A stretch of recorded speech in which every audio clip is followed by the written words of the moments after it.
Tahu nggak, kalau Paclobutrazol digunakan dengan kadar yang tepat, tujuannya bukan bikin tanaman berhenti tumbuh total.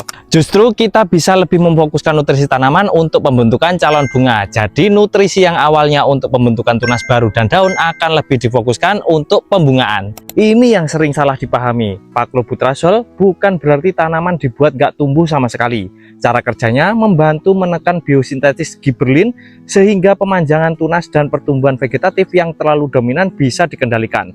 Nah, kalau tanaman sudah cukup umur, sehat, dan memang sudah siap dibuahkan, pengaturan pertumbuhan seperti ini bisa membantu tanaman lebih terarah menuju pembungaan. Tapi menurut saya, hanya mengendalikan pertumbuhannya saja belum cukup. Karena setelah tanaman mulai masuk fase generatif, kita juga perlu memikirkan kekuatan jaringan tanaman, bunga, sampai buah mudanya. Disinilah kalsium punya peran penting. Kalsium merupakan salah satu unsur yang berperan dalam pembentukan dan kestabilan dinding sel serta jaringan tanaman. Makanya konsepnya menjadi lebih lengkap. Paclobutrazol membantu mengendalikan vegetatif yang berlebihan, sementara kalsium membantu mendukung kekuatan jaringan tanaman pada fase generatif. Nah, konsep seperti inilah yang saya bawa dalam Cetro Super Booster. Saya nggak mau bikin produk yang tugasnya cuma untuk tanaman biar cepat berbunga saja. Targetnya harus jauh lebih dari itu.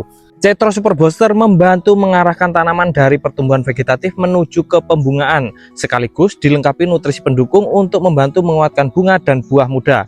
Jadi bukan cuma gimana caranya bunga cepat keluar, tapi juga setelah bunga keluar bagaimana supaya bunga dan buah mudanya lebih kuat. Tentu kuncinya tetap satu, Paclobutrazol harus digunakan pada tanaman yang memang sudah siap dan mengikuti dosis serta aturan penggunaan yang tepat.